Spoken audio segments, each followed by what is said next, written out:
Hi, my name is Emily Fan. I am 5'6". Yep, she's the one. Let's go. I really don't need to see anyone else. I think she's definitely the one, so. What?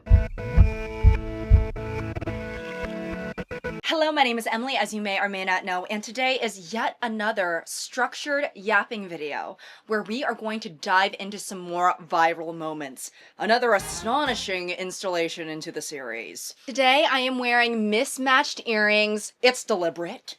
So far we have covered from 2020, that oh fateful year, to 2023. So we're already going to be diving into 2024.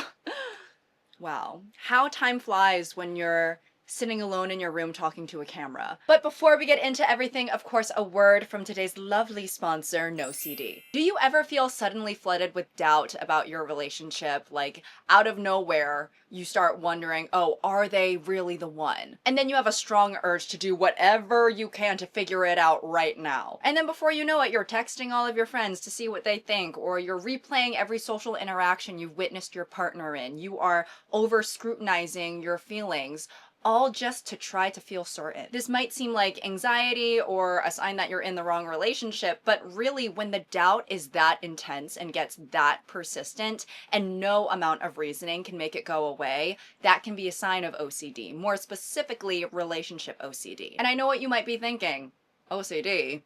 Really? But the stereotypes about liking things neat or tidy are way off from what OCD can actually look like. OCD can focus on anything that matters to you, including your relationships, and a lot of its symptoms are entirely inside your head, including doubts that you can't shake no matter how hard you try. But it's possible to manage this, and that's why I want to tell you about NoCD. NoCD is the world's leading provider in OCD treatment. Every single one of their licensed therapists specializes in OCD, so no matter what OCD focuses on for you, they know how to help. OCD responds best to a specialized therapy called exposure and response prevention, or ERP. Not standard talk therapy, which is not recommended and can sometimes make OCD worse. And at NoCD, every therapist completes extensive training in ERP therapy. They work with you in virtual sessions, it's covered by insurance for over 138 million Americans, and you get support in between sessions too. You can DM your therapist, join dozens of live support groups, and use any of the therapy tools in the NoCD app whenever you need support. So if anything I described sounds familiar, head to nocd.com, link will be in the description, and you can learn more about NoCD and how they can help. And thank you to NoCD for sponsoring today's video. All right, now it's time to get started with our trip down memory lane.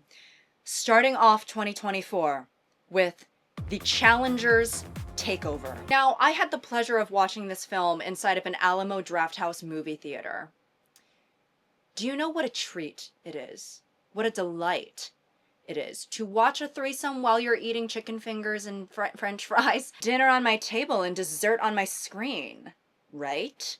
I do think that Challengers started very interesting conversations about, the character dynamics, competition, ambition, all of these things. But most importantly, it started the conversation of, it seems that a lot of women have an inner fujoshi that just needs the right conditions to come out. I honestly think that 2024 Challengers was a little bit of an appetizer or an hors d'oeuvre that then gave us the main meal of heated rivalry. I think maybe a lot of women didn't know that they had this beast inside them. I think that it's almost like when a vampire has its first taste of human blood and they're like, oh god, something has awoken in me and it's carnal. However, although I'm watching from a standpoint of appreciation of human connection, and maybe a little bit, sometimes I'm curious what it would be like to be a boy, not in a gender dysmorphia way, but let's move on from that. You put a straight woman in the room, oh my god, she's gonna be frothing at the mouth like a German Shepherd 5 feet away from a T-bone steak. I would say that Challengers was more impactful to some, and I would even say many, more impactful than 50 Shades of Grey or just straight up porn. I'm not joking, when those two guys started making out and Zendaya kind of just leaned back like she was in a recliner, like she was a 50-year-old football fan with a beer, and she's just leaning back watching it all happen. Seventh down or whatever the fuck goes on in football. During that scene, I could feel the people around me holding their breath. I was watching that scene like this. Not because I was scared, but because I was immersed. You know, I knew that was going to happen, but the intensity of it, it's like, how do I, maybe the hypothetical feeling of if you walk into a room and there's a surprise birthday party for you, and it's like, I feel surprised, but it's my birthday, so I should kind of have been expecting it a little bit, but also my outfit looks like shit. I don't even know if that made sense to me. So if it didn't make sense to you, that's all right. I do want to touch on a specific part of the film, which is specifically about touching on something. When Patrick smacks Art's bonier, question for the guys. Comment down below if you're here. Say I if thy is present, right? Do guys do that? Because I honestly don't think there's been a time that I've ever slapped my friend in the tit or even jovially tapped on their clit. Okay, I hate to say this, but Dr. Seuss. Yeah, but any guys who are slapping each other on the phalli, I don't know if that's even the term, but I guess keep at it. You guys should experiment with each other. You have my stamp of approval. I mean, it's clear that Art and Patrick have a very, I've been talking about this for so long. It's clear that Art and Patrick have a very, special friendship because I don't know about you guys, I don't want to have a threesome with my friends. For me, personally, I have a pretty strict no f***ing policy with my friends. Is that okay? I mean, I know that it might seem a little bit conservative for the queer community, right? I mean, I might as well be the lead vocalist in a Christian rock band that only plays benefit concerts for Chick-fil-A. But yeah, I think I would prefer to not be aroused around my friends if I can help it. Anyways, outside of the sexy parts, the soundtrack was so good. If I'm ever being maybe like chased down a street or something, I'm gonna say, please give me 10. Give me 10. Right?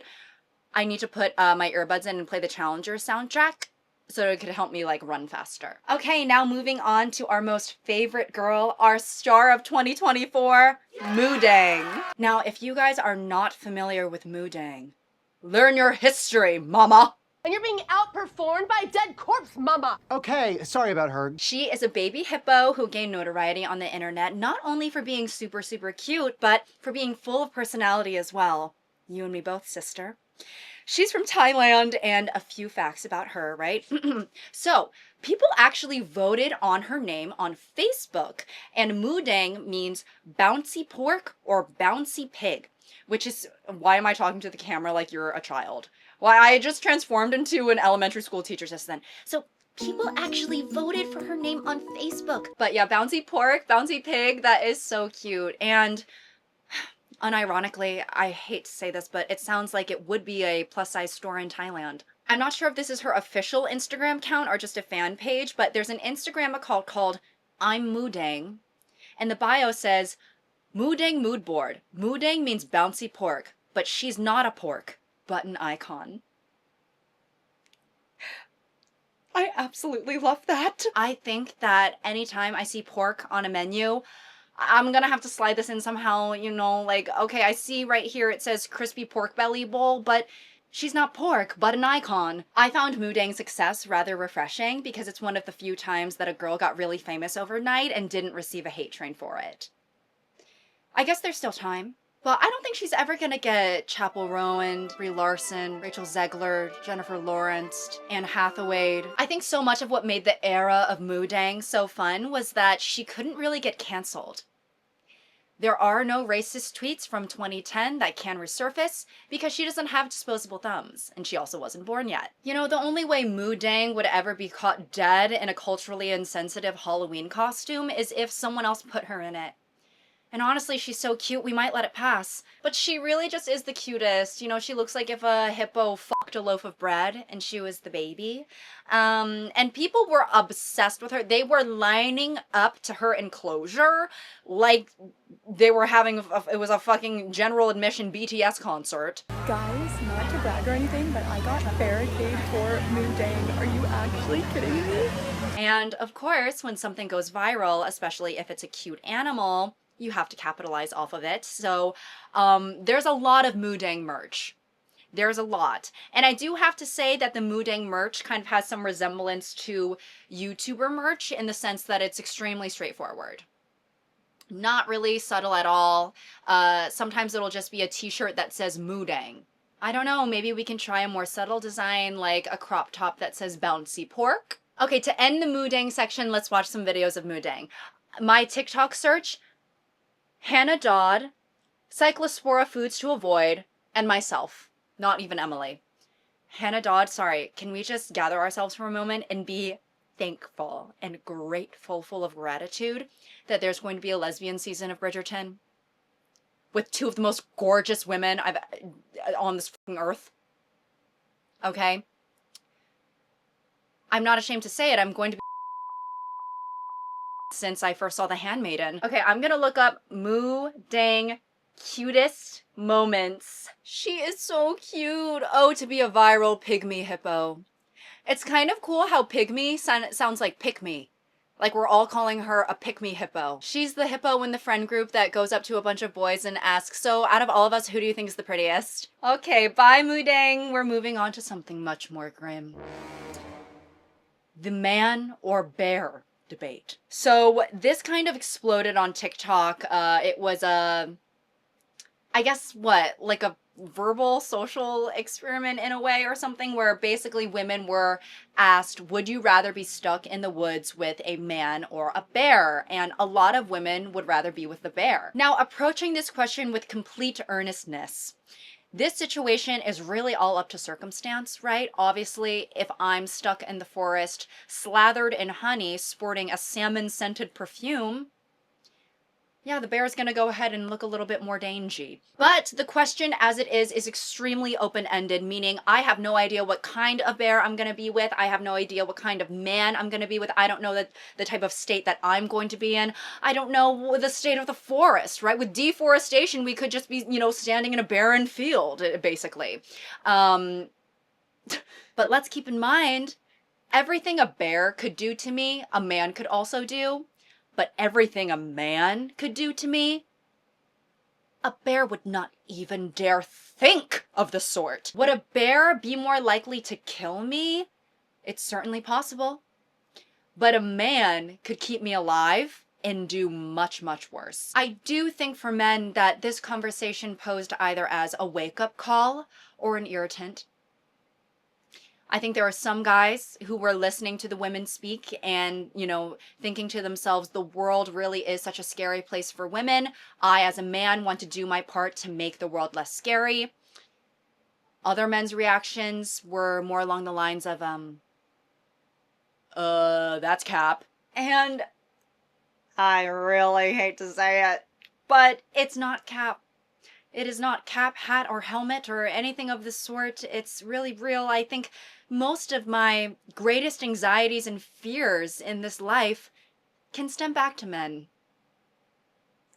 And out of this trend was also common for women to be commenting or captioning certain things with, I choose the bear, whenever they would see something terrible that a man has done, whether it be, you know, cheating or way worse things like, you know, literal crimes. And this is not to make light of those situations, but I also had a vision. I had a vision of a woman using that phrase, not only when a man does something truly terrible and heinous, but just when he annoys her. You know, a man steps on the back of her heel and she turns around and says, I choose the bear. Or she's ordering at a restaurant and the waiter says, I'm sorry, ma'am, we don't actually have free chips and salsa here. You have to order that a la carte. She looks him dead in the eyes and says, I choose the bear. With a side of the salsa and chips a la carte. Moving on to this milestone, Chapel Rowan releases Good Luck Babe, repressed lesbian and explicit lesbian anthem. Although she had been making music for a while, this song was the song that catapulted her into fame. This was the first song that I ever heard from her before, and I remember the first time I heard it, it's such a vivid memory. I was brushing my teeth, and when she got to the bridge, I literally had to turn off my electric toothbrush and just stand there and listen with a mouthful of foam. You know how sometimes you need to listen to a song a couple times before it really grows on you? This song grew on me immediately. like a fungus that makes you more gay. There is nothing quite like screaming "good luck, babe" at a gay bar in New York and you're surrounded by a bunch of other gay people. Oh, when you wake up next to him in the middle of the goddamn night. Just the collective, queer, visceral reaction to that song where together we are all singing the high notes so off key that it almost makes you wonder why musical theater is even considered a gay thing. Chapel, because you have provided that experience for so many, me pulling out the politician hand, right? You have provided that invaluable experience to so many. I think you can be as rude to paparazzi as you want. Now, despite it being a rite of passage, I've actually never had a complicated situation with a straight woman. All of my complicated situations and heartbreaks have actually been with bisexual women, and that is not because there's anything wrong with bisexual women. It's a coincidence! But when I am singing this song at the top of my lungs for 3 minutes and 38 seconds, I have imagined and manifested a straight woman from my past, and I am so upset with her. This is so dramatic of me. I truly am an actor at heart. But when I first heard this song, I had a vision of a hypothetical alternate reality where I had a passionate rendezvous with a straight woman and we were in love, but she just couldn't admit it to herself and all of these things. We end up going our separate ways. She finds out that I died, passed away. And she finds out through social media, through our mutual friends. She breaks down, sobbing, falls to her knees in her suburban home with a white picket fence and one of those mailboxes where it looks like it's embedded into a stone pillar. So it's fancy, right? Her husband comes over to her saying, "What's wrong?" And she's completely inconsolable. Isn't that delicious? And I would be up in heaven looking down at her, saying to me and all of the other angels up there, if I'm allowed up there, right? You could have had this. So up next, we have a rather unfortunate tale. The "Who the f*** did I marry" saga. Oh dear. So if you remember the viral story times on YouTube, I want to say that this is the most viral story time that we've ever had on TikTok. Who the fuck did I marry is to TikTok as I got banged with a toothbrush story time is to YouTube. This was a 50 video long series that has its own Wikipedia page. I mean, gosh, what other story time is there that has their own Wikipedia page? Basically, the videos were made by Risa Tisa, recounting in detail her marriage to a man who she claims is a narcissist and pathological liar. So giving some representation to that community. Not only is the series 52 parts, but each part is around 10 minutes.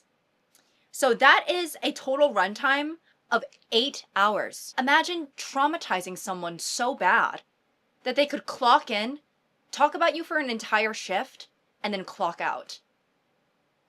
Actually, there's probably quite a few of you who could do that. I am going to be reading through a summary published by USA Today, so thank you for that little gem.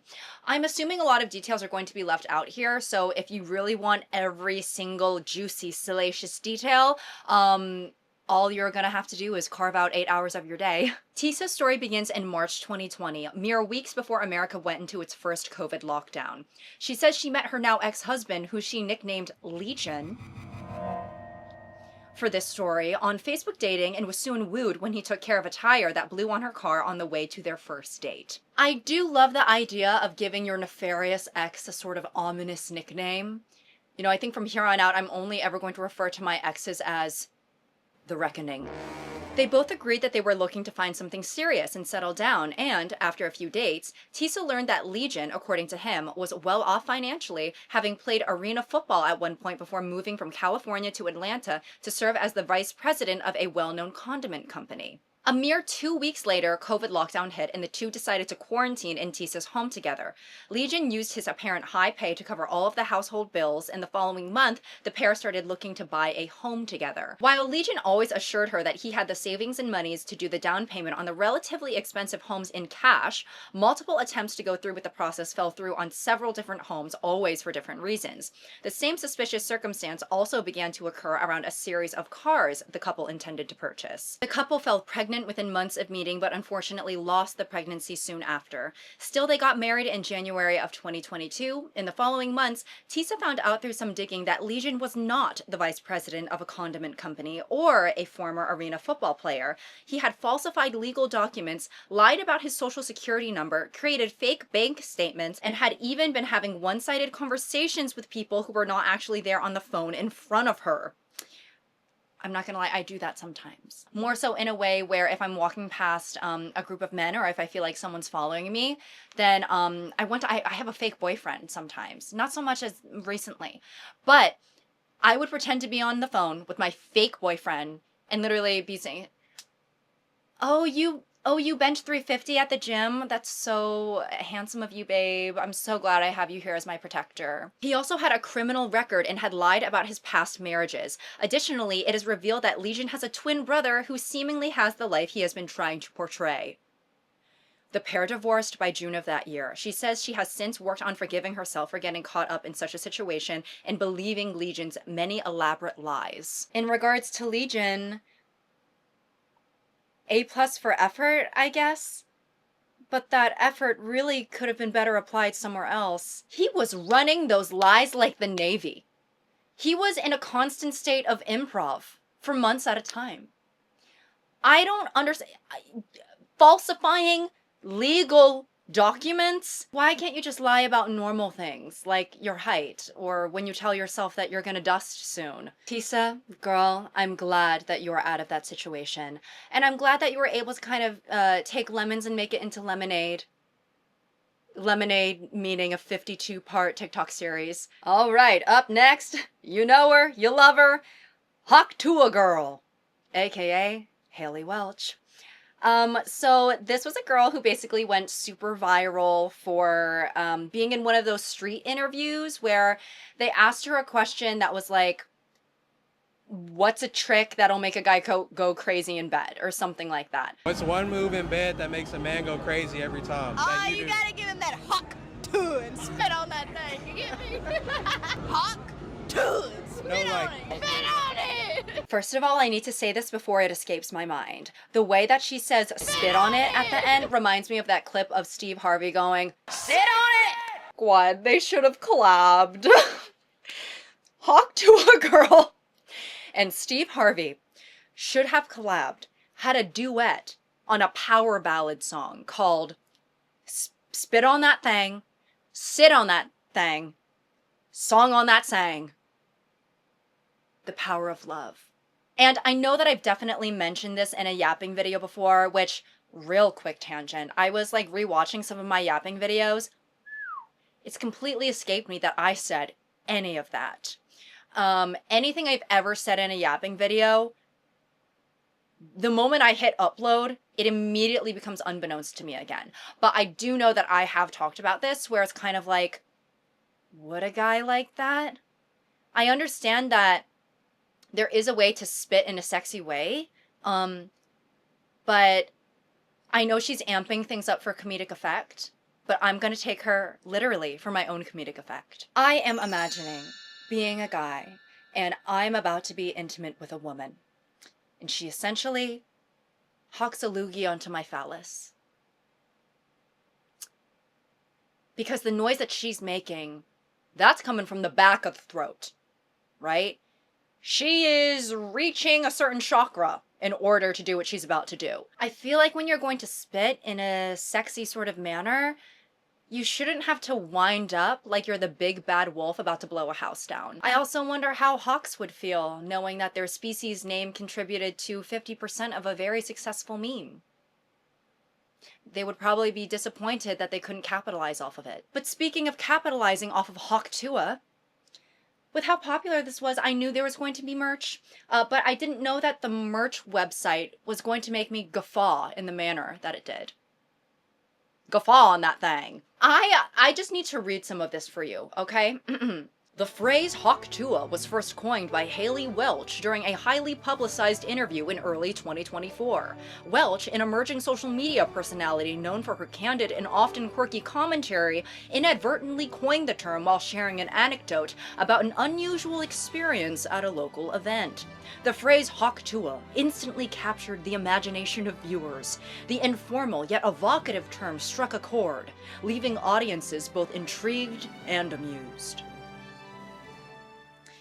Right. The way they're writing about Hawk Tuah Girl, as if she just won Best Picture at the Oscars. As versatile as they are trendy, Hawk Tuah hoodies are a must-have. Perfect for cooler weather, these hoodies provide the ideal combination of comfort and style. They feature unique designs that often include the iconic Hawk Tuah logo and are perfect for wearing on casual outings or even for a cozy day at home.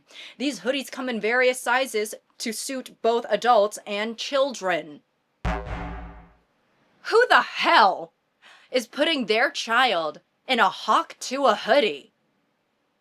I'm genuinely asking because they need to be put on a list. Listen, Miss Tuah, can I call you that?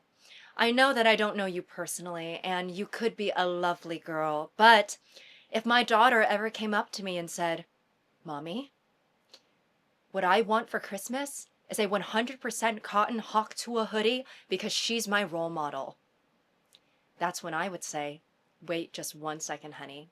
And I would go into the bathroom to stare at myself in the mirror for 18 minutes straight while I just wondered where things went wrong. And honestly, even as an adult, I'm wondering who would be wearing Hawk Tuah merch in an honest, earnest way. I feel like these t-shirts kind of fall into that category of the types of t-shirts you see on beach boardwalks, which are just like usually really crass. You know, I'm talking the cool story, babe, make me a sandwich type t-shirts. I'm talking the t-shirts where, you know, there's 2 arrows pointing down and then the text says, well, it ain't gonna suck itself. Anyways, Miss Tuah, to be French, I know you did something. You had like an unsuccessful app or something like that. She had a cryptocurrency scandal that was investigated by the FBI.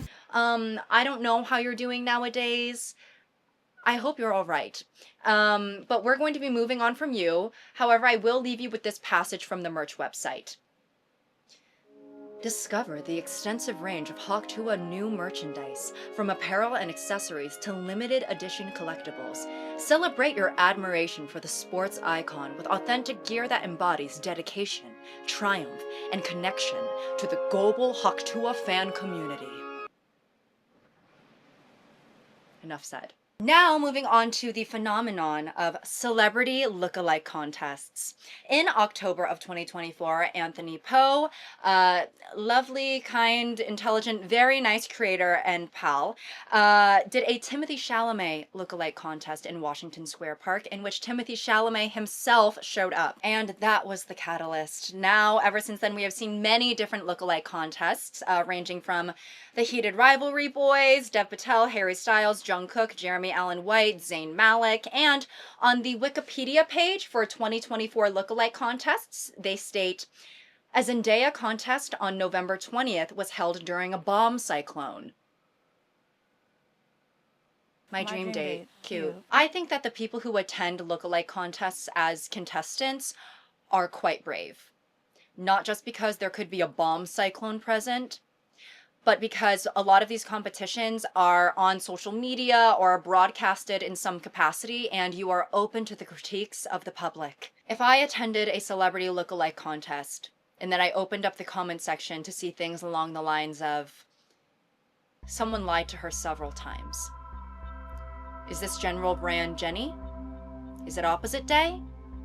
Did Mamdani ban mirrors in New York so this woman doesn't know what she looks like?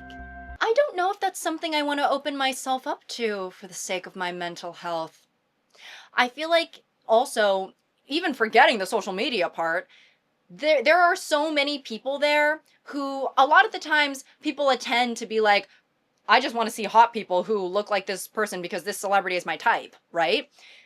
I'm imagining me stepping up in front of a whole crowd of people, and for the first time in decades, the city falls completely silent. I look out into the crowd, at a bunch of 20-somethings who all have a simultaneous look of confusion, as if they're all trying to calculate the tip in their head together. And although this isn't associated with any sort of lookalike contest, just within the realm of celebrity lookalikes, also in 2024, Love is Blind had a contestant named Chelsea who claimed that people told her that she looked like Megan Fox, and then it became this, like, huge debacle. Which, I mean, you know, to outwardly claim that you look like Megan Fox, unless you're her identical twin, that's a risky thing to do. Whenever someone claims that I look like a celebrity, my innate reaction is to just say thank you, but never internalize it. Because most of the time, Mama, it's not true. I think I hear the mice in my apartment again. Most of the time, I don't actually look like that celebrity. It can all be chalked up to this phenomenon called we're just both Asian. Now, I did not watch that season, and I know nothing about this woman other than she claimed that people told her she looks like Megan Fox. But here's the thing about Love is Blind. It's not. Love is Blind is such an interesting show to me, because not only does it sort of throw the sanctity of marriage up in the air, but every single season we ask the same question. And every single season, we get the same answer. It's like if I had a cooking show called Food Has No Taste. Are we sure? Obviously, yes, some people don't care about looks very much, or it's very low on their priority list. But if I were in the pods, I would be very conscious about trying not to set my partner up for, like, disappointment. And listen, I'm not saying I'm, like, ugly or anything, but I wouldn't be in there saying, yeah, I've been told that I am a Victoria's Secret model reject. Not because I wasn't good enough, but because I was actually so sexy that they were afraid that it was going to really cause, like, a mental health crisis for the other women. If you ask me what I look like in the pods, my response is going to be, I look like a girl who's trying her best. Is that okay? And then that's when they're going to say, all right, so ugly. I'm just kidding. But yeah, I just think comparing yourself to a celebrity, whether it's like a celebrity lookalike contest or on reality TV, it's always just a little bit risky, because the best case scenario is people going, oh yeah, I could see it. And then the worst case scenario is people going, this woman needs a reality check and an optometrist. All right, now on to this incredible feat, if you want to call it that. The Willy Wonka Experience! So for those unfamiliar, the Willy Wonka Experience was an event held in Glasgow and was advertised using AI-generated imagery that basically promised a very colorful, high-budget, immersive experience to enjoy as a family, like specifically geared towards children. However, this event missed the mark so much and was so disappointing that it went viral. The event was held by an organization called House of Illuminati. Okay.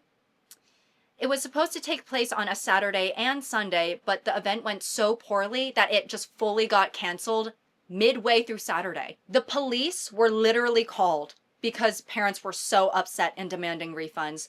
Children were crying with fear and disappointment. We could say you did offer a memorable experience, to say the least. And when we take a look at the pictures, you might be able to see why people were so disappointed. So let's just have our own virtual gallery walk of the Willy Wonka Experience! Fun, imagination, millennial gray, cafeteria seating, green, gummy bear, singular, lollipop. We're lucky that Willy Wonka is not a real person, because, oh, if he was, he'd be suing for defamation. The Willy Wonka Experience? Baby, you've never experienced me. What the hell is this? This is just offensive towards my legacy, okay? If someone were to hold an event called the Emily Fan Experience, and the venue looks like a location in which someone would be held for ransom, well, then now that's just hurtful. You know, it's called the Emily Fan Experience, but There's a singular balloon in a dimly lit room and the water fountain doesn't work. Now, the patrons of this event were obviously disappointed, but the actors also felt just as scammed. Let's go through some of the key characters at this event. Willie McDuff, played by Paul Connell. A singular Wonkadoodle, or Oompa Loompa, played by Christy Patterson. And The Unknown, played by Felicia Dawkins. Some would argue that The Unknown was kind of the star of the show in a certain way. Each of these actors, unironically, I applaud you. I do. I applaud you because every actor knows what it's like to be a part of a project that you don't think is very good, but your face is attached to it. So, c'est la vie. You showed up and you did your job, despite the fact that the script was completely AI generated and the venue looked like VidCon if they were solely sponsored by Candy Crush and lost 80% of their funding. Next thing, the Stanley Cup craze. So Stanley Cups have been around for a while, but they had quite the spike in 2024. In fact, let me read a paragraph from this article from The New Yorker. On New Year's Eve, Target released new exclusive Valentine's Day Stanley tumblers in shades of red and pink, $45. The vessels incited stampedes down store aisles and sold out in minutes. On the online secondary market, they fetched prices in the thousands. Recently, a woman in California allegedly stole 65 Stanley Cups from a store and stuffed them into her car.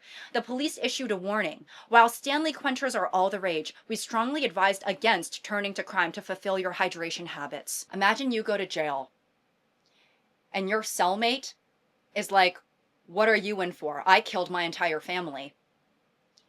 And you have to be like, "I was very thirsty."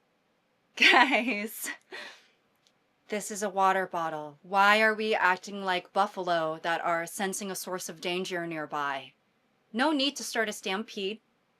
Okay, we can get into a single file line like civilized human beings. Or we can at least cosplay as civilized for a couple of minutes. There are people who own dozens of Stanley Cups and collect them like goddamn rare Pokemon. And at the end of the day, sure, I guess people are allowed to do whatever they want, but I also have the right to comment on it, especially as a YouTuber, one of the most powerful people on the planet. But the point of the reusable cup is that it's more sustainable and it's supposed to combat overconsumption. So it's kind of incredible that people have been able to flip the narrative like this. It's almost like, committing an actual stabbing with a prop knife. We're supposed to be fighting the battle against this monster. And then lo and behold, I squint a little bit and I see you sitting on top of the monster, controlling him like by the hairs like Ratatouille. You are the monster. Now, although I have never personally owned a Stanley Cup, as some of you may know, I was a nurse for a couple of years. So you bet your ass I had some proximity to them. In 2024, you go to any nurse's station, especially a unit with a lot of younger nurses, there's guaranteed to be at least 3 Stanley Cups laying around. 3 Stanley Cups and somebody's unattended iPhone in which the lock screen is her and her cop boyfriend. And he's like texting her about like some football game, like tailgate that they have to go to that weekend. I think that Stanleys are probably great at doing what they're made for. With that being said, some of them are so large, I don't know if I want to carry something around that feels like a somewhat more portable version of a fire hydrant. Some of these cups are so huge, it's like I might as well get a goddamn stroller for this thing. Same with the hydro flasks, right? I mean, I'm practically carrying a tank around. And then that's where we get, the joke about that girl in your college lecture who drops her hydro flask or her Stanley or whatever. And it sounds like, we have to put the building on lockdown because there was some sort of act of violence that created a large sonic boom where it's almost like we need to alert, and God forbid, I hate to say it, but he's just the one in charge, Trump about it. Okay, guys, so I was going to talk about Wicked Part 1 press tour, holding space, right? I think I'm actually just going to save that for when we talk about 2025 viral moments and just put Wicked all one together because I've been talking for so damn long. And the last thing that I am going to fully cover is Prime 2024, Brat Summer. Brat Summer was a fun and cunty era, right? The album is green, which I love. We need more of that in this globally warming world. And you know, I've never done coke before. I've never done poppers. I don't plan on doing those things. But when this album came on in the club, I almost felt like I was doing it secondhand. One of the songs that I felt like I heard the most was Guess with Billie Eilish, right? And this song I find rather interesting because the thought of someone just assuming that I would want to guess the color of their underwear and what they have going on down there, I can't say that crossed my mind. If a woman came up to me and was like, I know you want to guess the color of my underwear, I'd say, who told you that? Are you okay? But okay, that is all I have for you guys today. I hope you enjoyed another viral moments yapping video. Next we'll be moving on to 2025 and then we'd be all caught up. So I guess I would just have to go further back into the past or just talk about something else. So yeah, don't forget, I'm in pre-production for my short film. Click down below to support or find out more information about that. Things are moving along. Every day we get closer and closer to shooting, and every day I get a little bit more and more nervous, but also extremely excited. I hope you, it's really hot outside right now, so I hope you get to play in a sprinkler, or I hope you get to dip into a pool. Okay, until next time.